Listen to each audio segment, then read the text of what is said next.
Ladies and gentlemen, welcome to our final podcast of 2024. We've saved the best till last, bringing you an exclusive conversation with a company that has earned the right to be our stock pick for 2025. Before we continue, I just want to remind everyone that this is just for educational and general information purposes. This doesn't constitute direct advice. Do your own research and speak to your financial advisor. Now, let's get on with the show. Time to speak to the CEO of the company that we believe will be the top performer in 2025. It's Straker Ltd. The CEO is Grant. Grant, how are you?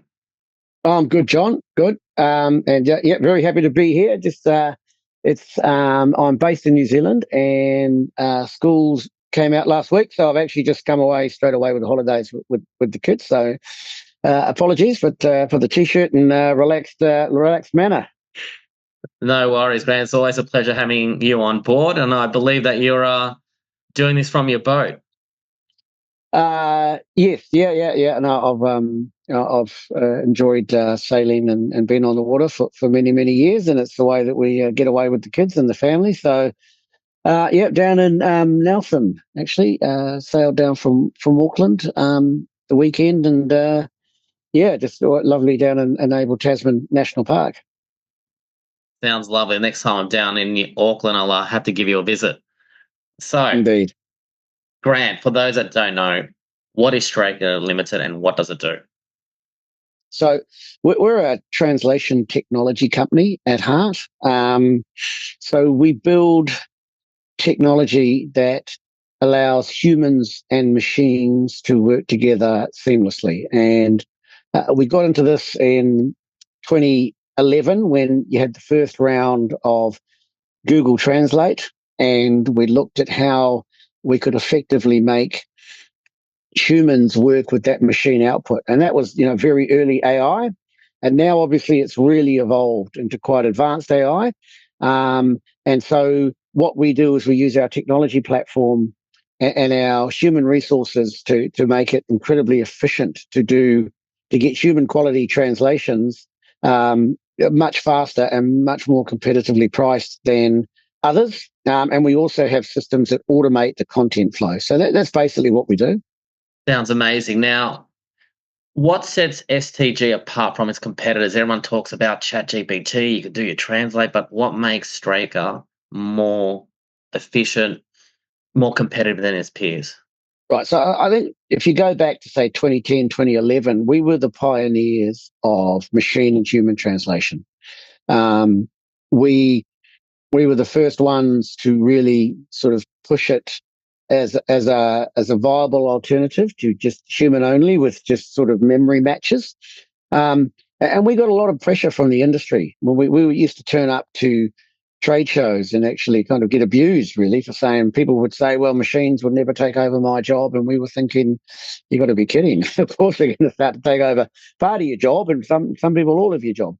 And so from 2011, because we were early pioneers, we started to build up data assets right from the start. So if I go back to that core sort of principles that we operated on, it was if you're going to have humans and machines together, the first thing you need to do is have a common platform. So we built a platform and a workbench that translators worked in so that we got all of the data and all of the insights.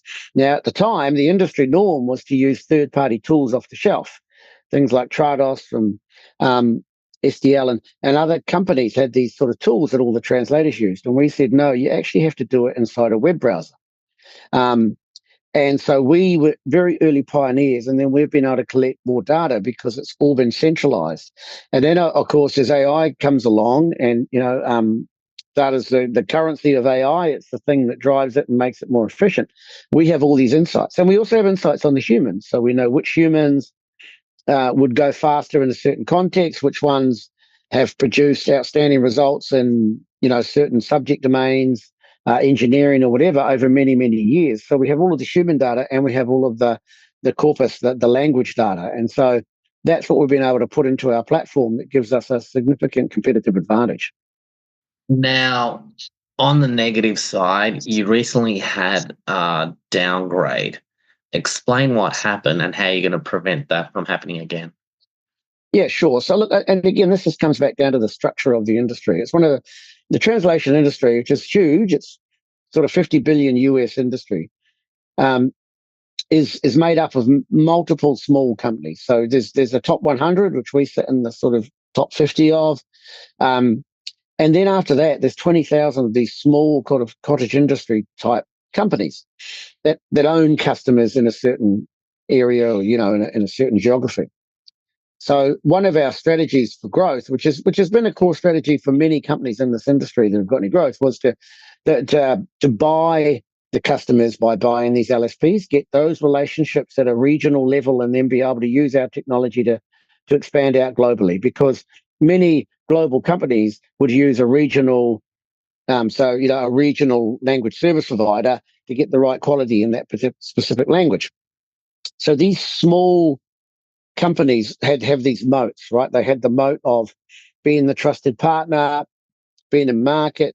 Um, they had the relationship sort of moats and all these sorts of things. Now these moats are all sort of going by the wayside now, but the strategy pretty much for 2016 was to buy these smaller companies, get those relationships, and grow them. So one of the companies that we bought was a company in Europe, IDs. Now, that company specializes in the European Commission and the European Parliament. And to be inside of that environment, you have to be an accredited provider. Now, it's very difficult for an outsider to become an accredited provider because you don't have the history of work with them, so you never get scored high enough. So our strategy to get inside the EU, which is, by the way, is the world's largest standalone translation services, was to buy a company to give us access and to give us that certification. So we did that. That company has a number of contracts, and these contracts generally run from 3 to 5 years. Um, Earlier this year, one of those contracts it expired, or it ended. They end, and then they get retendered. Um, it's quite hard to win a tender you've just had because they tend to share it around so that they've got vendors. Um, so, and we were confident, or reasonably confident, that there were about another 10 or so tenders out for offer, and that we could get one of those to replace it. Now, what happened was that tender ended. Um, we did win a provider in some of the other tenders, but we weren't the primary provider. We were like the secondary. And that just means that you don't get as much work from them. So we in our budgets had, hey, look, we're going to get this, and this is what we're going to get out. Because we didn't win those contracts, um, then we have to do, auditors, we have to do an impairment on that asset, even though we're still in the game to win more big tenders going forward. So it's very much an accounting standard impairment type process. Even though the asset we've got has still got a huge amount of value, we're still an accredited provider inside the EU, and we are still bidding on these contracts as they come up. So it's quite feasible we could win another one.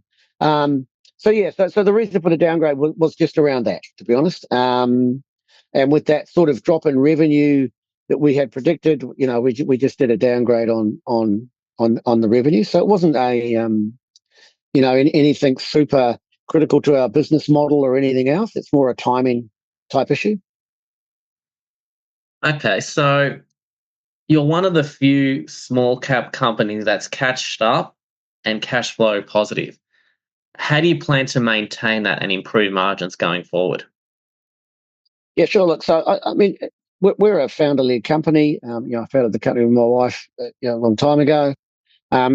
And we always operated on I certainly always like to operate on a cash, free cash kind of basis. Like we understand when you've got to invest and when you've got to go hard, and there are other times where you need to make cash. And if you go back again, sort of 18 months ago, ChatGPT came along. There's a kind of economic downturn.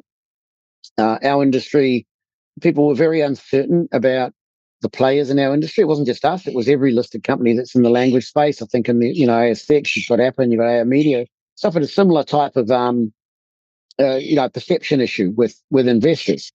So the plan really for me was to say to the team, right, whatever we do, we need to make free cash. And that should be one of our primary objectives. And so we're able to do that. We've always had that underlying business structure and model to allow us to make Um, cash, obviously, there are times when you need to invest more heavily once you've got an opportunity to drive forward with that. And that's probably where we sit now. So we sit in a, hey, look, if we want to make money, we can make money. If we're getting new business in a certain vertical, we've got some exciting projects and initiatives going on, and we see that they really have traction, and we want to invest heavily in the marketing to grow that tenfold or whatever we want to do, then certainly we wouldn't hold back on that, but that would be signal to investors that there would be a really good upside, and you'd see it in the growth numbers coming through.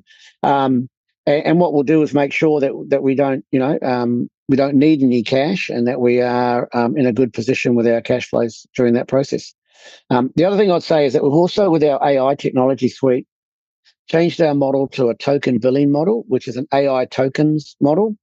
And this is where customers buy these tokens up front. So that also means that we would get cash in earlier than it would be recognised on our P&L. So a customer could buy lots of translation or token AI tokens. We wouldn't. We would get the cash for that. They would have those sitting in their account, and as they do projects, then they would use those tokens, and then we would recognise that revenue. So yeah, that also gives us a good cash advantage. Now, Grant, finally, how are you going to prove me right that you're going to be the stock pick of 2025? What do shareholders have to look forward to in 2025? Yeah, so look, everything revolves around AI as an opportunity, and I think when AI first came out and into the consciousness around a chat GPT, I was quite excited because a lot of people sat there and went, well, your business now, like, how are you going to be relevant? This AI stuff's going to do it, do all this work. And we knew, we know from working in this space for a long time that that's not necessarily true. Um, and so we embarked on a number of projects that were opened up because AI has suddenly reached the consciousness. And so what you're seeing now is where you used to buy, a small company to get those customer relationships. Those customers right now, people inside that organization are saying, why are we paying these small little guys over here who don't have the tech? We should be partnering with a technology company that can actually solve this using AI. And that's starting to open up new opportunities. And we've also created some projects that are, in certain verticals that have a lot of value, or we believe will have a lot of value going forward. So one of them is with, statutory requirement with the Tokyo Stock Exchange to have all of the market releases translated into, have them in Japanese, but also translated into English. We have built an AI tool that can do that for those customers, and that's currently being rolled out with a bunch of test clients, which is going through a whole bunch of approvals and testing. And then in next quarter is where we're going to roll it out to some more, and that regulatory cliff is on the 1st of April next year. So, that's one of the projects that we have going on. We also have a platform. If you look at what's going on in content in general, one of the moats that these smaller companies always had was that they controlled the content flow for a customer. So whatever they did, they had some tools, some connectors. They would be the content routers for a customer, and that was what made them sticky. Now, what you're finding now is that so many companies are plugging large language models into their platforms that they're defining their own content flows for translation. Now, this is super exciting for us because we have a product called Verify. And what Verify does is it verifies AI-generated content is accurate. And it can just be done on a machine, or it can be done on with machine and human. And it does that by using a quality estimation engine to estimate the quality of each segment to see whether it needs human input or not. And again, that's all based on all of the data that we have collected over the last sort of 15 years, which makes it quite unique. And so as these content shifts happen and more platforms plug in this large language model into their platforms, then we've got this massive market opportunity. So that stuff, I think, is a couple of the things that are going on. It really is quite an exciting space for us. one thing that we know is as we start to drive this out, you will get some cannibalization of our existing business, but it's going to be at much higher margins and more profitable. And as that happens, the opportunity to grow outside of our current customer base is quite significant. So look, I think it's a super exciting time for us. We do too. So, mate, with that, hopefully we could talk about this time next year. We could discuss why you were the top pick for 2025. I want to wish you a Merry Christmas and a Happy New Year. Yeah, same to you, John, and thanks for having me on. Thanks for coming on. Cheers, mate.